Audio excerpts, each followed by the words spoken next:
This is the IFBL Tech War Season 2. By showcasing their skills and determination, Team PLDT just gained their first win against Team Azorion.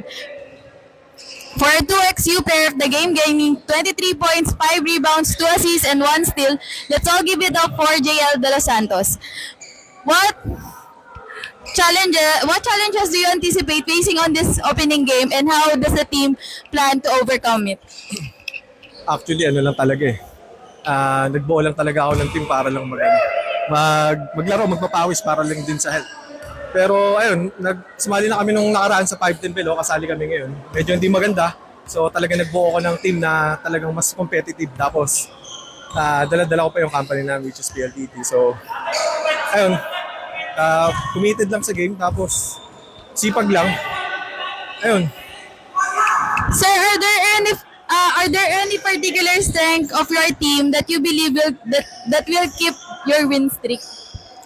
Siguro yung mga big man namin. Kasi yung mga big man namin napaka-versatile din eh.